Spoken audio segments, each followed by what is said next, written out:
Students, आज हमें करनी है मैथ्स की आज की हमारी वर्कशीट का टॉपिक है equation reducible to the linear form. Last worksheet में हमने सीखा था linear equation in one variable को कैसे सॉल्व करते हैं अगर वेरिएबल बोथ साइड पर प्रेजेंट होता है।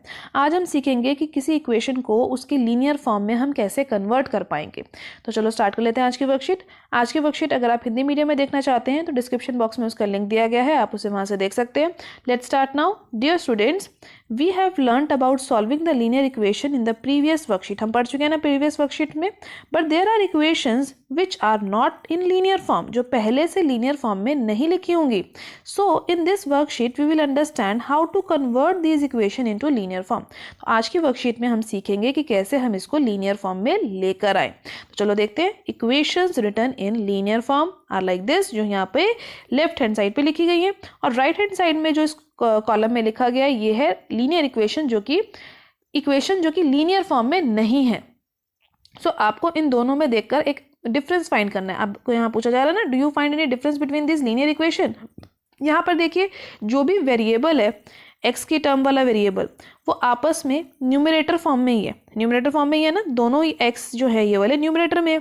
सिमिलरली यहाँ पर भी सारे न्यूमरेटर में ही है, लेकिन यहाँ पर जो इक्वेशन दे रखी है यहाँ पर न्यूमरेटर में भी एक्स है और डिनोमिनेटर में भी एक्स है। सिमिलरली अगले वाले में भी न्यूमरेटर में भी एक्स है और डिनोमिनेटर में भी एक्स है। तो ऐसी इक्वेशन जो है वो लीनियर फॉर्म में नहीं है।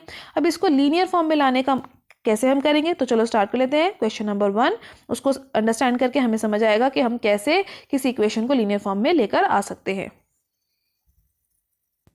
क्वेश्चन नंबर 1 में देखिए आपको क्या बोला हुआ है, सॉल्व दिस इक्वेशन। इक्वेशन कैसी है, x+7 नीचे लिखा गया, x+2 फ्रैक्शन की फॉर्म में लिखा हुआ है, इज इक्वल टू 3/4। तो जब भी ऐसी इक्वेशन होगी जो फ्रैक्शन की फॉर्म में लिखी हुई होगी तो उसको हम क्या करेंगे, सबसे पहले बेटा क्रॉस में मल्टीप्लाई करेंगे, यानी इसका न्यूमरेटर इसके डिनोमिनेटर से मल्टीप्लाई होगा और इसका डिनोमिनेटर यहाँ 3 से मल्टीप्लाई होगा। क्रॉस में मल्टीप्लाई आती है ना आप सभी को, तो चलो क्रॉस में मल्टीप्लाई कर लेते हैं। यानी 4 की मल्टीप्लिकेशन करेंगे इस पूरे ब्रैकेट के साथ x+7 के साथ, और 3 की मल्टीप्लिकेशन करेंगे इस पूरे ब्रैकेट यानी x+2 के साथ। तो ये लीनियर फॉर्म में आ जाएगी इक्वेशन। तो 4 की जब मल्टीप्लिकेशन करनी होगी हमें, मल्टीप्लिकेशन का मतलब क्या होगा, यहाँ पे कैसी होगी मल्टीप्लिकेशन, 4 पहले x से होगा, फिर 4 7 से होगा, सिमिलरली 3 पहले x से होगा और फिर 3 2 से मल्टीप्लाई होगा। तो जब 4x से मल्टीप्लाई होगा तो क्या बन जाएगा 4x, 4 7 से मल्टीप्लाई हो जाएगा तो 4 × 7, 3x से मल्टीप्लाई होगा तो 3x, और 3 2 से मल्टीप्लाई हो जाएगा तो 3 × 2 लिखेंगे। अब मल्टीप्लिकेशन करके लिख लो, 4 7 ज़ा 28, 3 2 ज़ा 6। अब इसके बाद सॉल्व करना तो बहुत ईजी है। लास्ट वर्कशीट में आपने सीखा था ना, वेरिएबल्स को एक तरफ कलेक्ट कर लेते हैं और जो नंबर्स हैं यानी कॉन्स्टेंट है हम उसको वन साइड पर कलेक्ट कर लेते हैं। तो यानी ये जो 3 है ये इस 4 के पास आ जाएगा, और ये जो 28 था ये इधर 6 के पास चला जाएगा। और जब साइन नंबर्स एक जगह से दूसरी जगह पे जाते हैं, यानी लेफ्ट हैंड साइड से राइट हैंड साइड में जाएं या राइट हैंड साइड से लेफ्ट हैंड साइड में आए, तो प्लस जो है नंबर जो है वो माइनस में बदल जाता है, माइनस वाला नंबर प्लस में बदल जाता है, मल्टीप्लाई डिवीजन में बदल जाती है, और डिवीजन किस में बदल जाती है, मल्टीप्लिकेशन में। ये 4 रूल्स आपको याद रखने हैं। तो 3x यहाँ ऐड हो रहा था, 4x के पास जाएगा तो माइनस हो जाएगा, 28 यहाँ ऐड हो रहा है, 6 के पास जाएगा तो माइनस हो जाएगा। ना 4 में से 3 गया तो x, और 6 - 28 दोनों में से बड़ा कौन है 28, तो आंसर आ जाएगा -22। So our value will be x is equal to -22। अब इसको हम वेरीफाई भी कर सकते हैं कि हमारा आंसर सही आया है या नहीं आया।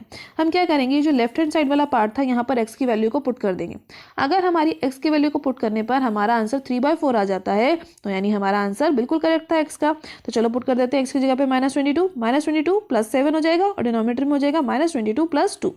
अब न्यूमरेटर को सॉल्व करेंगे तो -15 आएगा, डिनोमिनेटर को सॉल्व करेंगे तो -20 आएगा, माइनस से माइनस कैंसिल, और 15/20 को जब आप 5 की टेबल से कट कर लेंगे तो आ जाएगा 3/4। यही था हमारा RHS। So our answer is absolutely correct. इसके बाद स्टार्ट करते हैं question number 2, that is a statement problem, जिसको हम वर्ड प्रॉब्लम भी बोलते हैं। स्टेटमेंट प्रॉब्लम में देखो बेटा क्या बोला हुआ है, a number whose 7th part exceed the 8th part by 1, find the number. 7th part का नंबर, एक नंबर फाइंड करना है जिसका 8th पार्ट 7th पार्ट उसके 8th पार्ट से 1 नंबर ज़्यादा है। तो सबसे पहले तो हमें नंबर ही नहीं पता। जब भी हमें जो अननोन होता है, जो हमें पता ही नहीं होता, उसको हम लेट कर लेते हैं, let the number be x। अब इस नंबर का 7th पार्ट और इसी नंबर का 8th पार्ट क्या होगा, 7th पार्ट का मतलब इसको 7 से डिवाइड कर देंगे यानी x/7 लिख देंगे, 8th पार्ट का मतलब x/8 कर देंगे। नाउ 7th पार्ट इसके 8th पार्ट से 1 नंबर ज़्यादा है, यानी इन दोनों का जो डिफरेंस है 7th पार्ट वाला नंबर और 8th पार्ट वाला नंबर, इसका जो डिफरेंस है वो क्या होगा 1 होगा। तो वही हमने लिखा है x/7 minus x by 8 is equal to 1। अब इसके बाद दोनों का एलसीएम ले लीजिए, क्या आ जाएगा 7 8 जा 56, एलसीएम आ गया। अब उसके बाद क्या करते हैं, क्रॉस में मल्टीप्लाई कर देते हैं ना इसको भी सॉल्व करने के लिए। तो ये हो गया 8x माइनस 7x, 8 में से 7 गया तो 1x by 56 is equal to 1। Cross में मल्टीप्लाई करेंगे तो x का आंसर कितना आ गया 56, यानी जो मेरा रिक्वायर्ड नंबर था जो मुझे क्वेश्चन में फाइंड करना था वो आ गया 56 ना। अब आपकी हेल्प के लिए यहाँ पर टिप्स दी गई हैं आपको कि कभी भी कोई वर्ड प्रॉब्लम आए तो आप उसको कैसे सॉल्व करेंगे। सबसे पहले रीड द वर्ड प्रॉब्लम 3 और 4 टाइम्स इन पार्ट्स। जब भी आपको कोई वर्ड प्रॉब्लम दे रखी होगी आप उसको पार्ट्स में तोड़ तोड़ के, मतलब शॉर्ट में उसको थोड़ा थोड़ा पढ़कर थोड़ा थोड़ा उसको अंडरस्टैंड करके बार बार रीड करेंगे। Next, let the unknown be x and the other variables और द अदर वेरिएबल्स। तो सबसे पहले जैसे हमने यहाँ किया था ना, हमें नंबर ही नहीं पता था, हमने उसको एक्स लेट कर लिया। इसी तरीके से जो भी अननोन होगा, जो आपको नहीं पता होगा, उसको आप एक्स लेट कर लेंगे। Now third is right given relation step by step. जैसे हमने स्टेप बाय स्टेप यहाँ काम करा ना, पहले 7 पार्ट लिखा, फिर 8 पार्ट लिखा, फिर उनका डिफरेंस लिखा, क्योंकि 7 पार्ट 8 पार्ट से 1 नंबर ज़्यादा था। Now last step is in the last solve the equation. Equation setup कीजिए, इक्वेशन बना लीजिए और फिर उस इक्वेशन को केयरफुली सॉल्व कीजिए। तो यही हमारे स्टेप्स हैं। तो चलो अब स्टार्ट कर लेते हैं जो नीचे लेट्स ट्राई क्वेश्चंस दिए गए हैं। फर्स्ट पार्ट में देखिए आपसे क्या बोला गया, सॉल्व द फॉलोइंग। 4 इक्वेशंस दे रखी है, उनको सॉल्व करना है। तो फर्स्ट इक्वेशन में देखो क्या बोला है, 2x plus 3 over 4x minus 5 is equal to 3/7। तो सॉल्व करने का क्या तरीका है, क्रॉस में मल्टीप्लाई करेंगे। क्रॉस में मल्टीप्लाई करने का मतलब ये वाला जो 7 है इस पूरे ब्रैकेट के साथ मल्टीप्लाई हो जाएगा, और जो ये वाला 4x माइनस 5 है ये 3 के साथ मल्टीप्लाई हो जाएगा। और मल्टीप्लाई कैसे होगा, 1 बाय 1 करके, यानी पहले 7 होगा 2x से मल्टीप्लाई, फिर 7 होगा 3 से मल्टीप्लाई, फिर 3 होगा 4x से मल्टीप्लाई, और फिर होगा 3 5 से मल्टीप्लाई। तो मल्टीप्लाई करके देख लो क्या आ जाएगा बेटा, 14x plus 21 is equal to 12x minus 15। अब वेरिएबल्स को एक जगह पर आना है, यानी x के नंबर्स को एक जगह पर आना है। तो 12 जो है वो 14x के पास आ जाएगा और ये 21 चला जाएगा इधर 15 के पास। तो जब साइन ये पोजीशन चेंज करेंगे तो इनके साइन भी चेंज हो जाएंगे। 12x यहाँ प्लस हो रहा था तो इधर आके हो जाएगा माइनस, ये 21 यहाँ पर ऐड हो रहा था तो 15 के पास जाके हो जाएगा माइनस, ये भी माइनस हो जाएगा। अब 14 में से 12 गया तो कितना आएगा 2x, और माइनस 15 और माइनस 21 दोनों माइनस के नंबर है, ऐड होंगे, लेकिन साइन किसका आएगा, बड़े नंबर का, यानी 21 का। तो आ जाएगा माइनस 36। अब ये 2 और x आपस में क्या हो रहे हैं, कोई यहाँ बीच में कोई साइन नहीं है ना, तो आपस में मल्टीप्लाई हो रहे हैं। तो 2 कहाँ चला जाएगा, माइनस 36 के नीचे। अब 36 के नीचे 2 लिखा है, यानी 2 से डिवाइड करवाना है। तो 2 से डिवाइड करवाने का मतलब उसका आधा कर दीजिए, यानी 36 का हाफ कितना होता है 18। तो हमारा आंसर आ गया माइनस 18। माइनस का साइन को नहीं भूलना है आपने। तो इसके बाद स्टार्ट करते हैं पार्ट नंबर 2। सेकेंड पार्ट देखो क्या दिया गया है, 5x minus 4 over 3x plus 7 is equal to 1/2। Again upon में दे रखा है तो क्या करना पड़ेगा, क्रॉस मल्टीप्लाई करना पड़ेगा। क्रॉस मल्टीप्लाई का मतलब 2 जो है पूरे इस नंबर से मल्टीप्लाई होगा और 1 जो है इस नीचे वाले नंबर से मल्टीप्लाई होगा। मल्टीप्लाई कर लेते हैं। अब 2 की मल्टीप्लिकेशन 5x से होगी 1/1, तो 2 इंटू 5x और 2 इंटू 4। सिमिलरली 1 से कभी भी किसी नंबर को मल्टीप्लाई करते तो वही नंबर वापस आ जाता है, यानी 3x प्लस 7 ही वापस आ जाएगा। अब इसके बाद मल्टीप्लाई करके क्या आ गया, 10x minus 8 is equal to 3x plus 7। अब तो बहुत ईजी है, सिर्फ x वाले नंबर्स को एक जगह कलेक्ट करना है, यानी इस वाले 3x को 10x के पास लेके जाना है और 8 को लेके जाना है 7 के पास। साइन चेंज करना मत भूलना, 3x जो है प्लस का है तो इधर आके हो जाएगा माइनस, और माइनस 8 इधर है तो इधर आके हो जाएगा प्लस। तो 7 में से 3x गया तो क्या आ जाएगा, 10 में से 3x गया तो आ जाएगा 7x, और 7 और 8 मिलकर बन जाएंगे 15। 7 और x आपस में कोई साइन नहीं है ना बीच में यहाँ पे, तो यानी ये क्या हो रहा है आपस में मल्टीप्लाई। मल्टीप्लिकेशन किस में बदलती है, डिवीजन में, तो यानी 7 यहाँ पर आके क्या हो जाएगा डिवाइड। तो 15/7 will be our final answer for x। इसके बाद करते हैं third part start. Third part में देखो बेटा क्या बोला हुआ है, y upon y plus 3 is equal to 7/8। तो क्रॉस में मल्टीप्लाई करोगे यहाँ पे भी 8 की मल्टीप्लिकेशन होगी y के साथ और 7 की मल्टीप्लिकेशन होगी इस पूरे ब्रैकेट के साथ, यानी y प्लस 3 के साथ। ब्रैकेट लगाना मत भूलना बेटा। अब इसके बाद 1/1 करके मल्टीप्लिकेशन करो। 7 की y से करो तो 7y हो जाएगा, 7 की 3 से करोगे 7 3 जा 21 हो जाएगा। अब 7y को हमें कहाँ लेके जाना है, इसके पास लेकर आना पड़ेगा। 21 जैसा कोई नहीं है तो 21 यही रहेगा। 8y में से 7y माइनस करोगे तो क्या आ जाएगा 1y इक्वल टू 21। तो यानी y का आंसर आ गया मेरा 21। फोर्थ पार्ट बहुत ईजी है, z/4 z plus 4 by z is equal to 5, और 5 के नीचे कुछ नहीं था तो मैंने यहाँ 1 लिख लिया ताकि क्वेश्चन थोड़ा इजी हो जाए। अब क्रॉस में मल्टीप्लिकेशन कर लेंगे। क्रॉस मल्टीप्लिकेशन करते समय 5z से मल्टीप्लाई होगा तो क्या बन जाएगा 5z, और 1 मल्टीप्लाई होगा इस पूरे z प्लस 4 के साथ। ब्रैकेट डालेंगे आप। अब 1 के मल्टीप्लिकेशन किसी से भी करो वही नंबर आ जाता है, यानी 1z plus 4।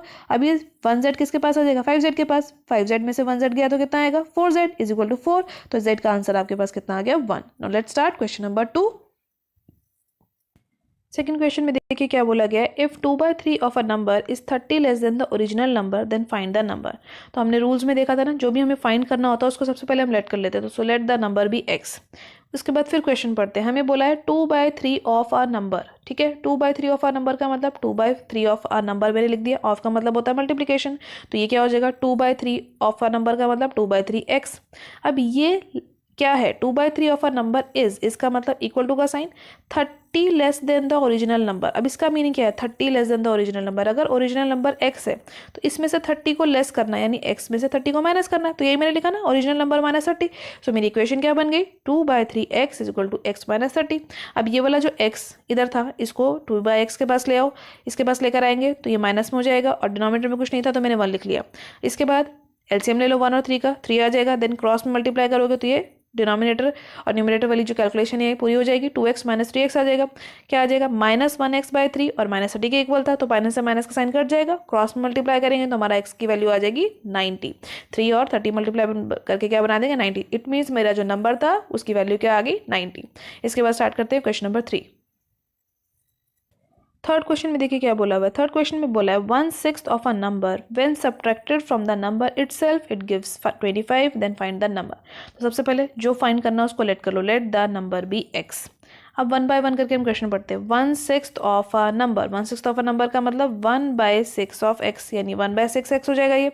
Now when subtracted from number itself, जब ये खुद में से सब्ट्रैक्ट हो जाए, यानी एक्स को किस में से माइनस कर, 1/6 एक्स को किस में से माइनस करना है, एक्स में से खुद में से माइनस करना है, इटसेल्फ का मतलब तो यही हुआ। तो आंसर मुझे क्या मिलता है 25 मिलता है। अब तो इक्वेशन तो बन गई, अब इसको सॉल्व कर लेते हैं, एलसीएम ले लेंगे तो क्या आ जाएगा 6, क्रॉस में मल्टीप्लाई करेंगे सॉल्व करने के लिए, तो ये x और ये 6 मल्टीप्लाई हो जाएंगे तो क्या बना देंगे 6x, ये 1 और ये x मल्टीप्लाई होंगे तो क्या हो जाएगा 1x, 6 में से 1 गया तो क्या आएगा 5x over 6 is equal to 25। अब ये पूरा का पूरा फ्रैक्शन अगर इधर मूव करेगा 25 के पास तो ये मल्टीप्लाई हो रहा था ना, उधर जाके डिवाइड होगा, और डिवाइड किस में बदल जाता है मल्टीप्लिकेशन में, और हम लिख देते हैं रेसिप्रोकल। तो सिंपल सी बात है, जो भी फ्रैक्शन पूरा का पूरा अगर इक्वल टू का साइन क्रॉस करके दूसरी तरफ जाएगा तो उसका उल्टा मल्टीप्लाई कर देंगे दूसरी तरफ, यानी अगर ये 5/6 यहाँ था तो दूसरी तरफ जाके हो जाएगा 6/5, 5 1 ज़ा 5 एंड 5 5 ज़ा 25, तो क्या बचा 5 and 6, 5 6 ज़ा 30। तो मेरा एक्स का आंसर क्या आ गया 30। आज की वर्कशीट के बेटा सारे क्वेश्चन प्रैक्टिस कीजिए, एनसीईआरटी में इससे रिलेटेड जो भी और क्वेश्चन है उसकी प्रैक्टिस जरूर कीजिए, टाइम से अपने काम की फोटो क्लिक करके अपने सब्जेक्ट टीचर को सेंड कीजिए। आज की वर्कशीट की वीडियो अच्छी लगी हो तो लाइक और शेयर करना मत भूलिएगा। चैनल पे पहली बार आए हैं तो चैनल को सब्सक्राइब कर लीजिए ताकि आपको आने वाली वीडियो की नोटिफिकेशन टाइम से मिल सके। Thank you for watching students.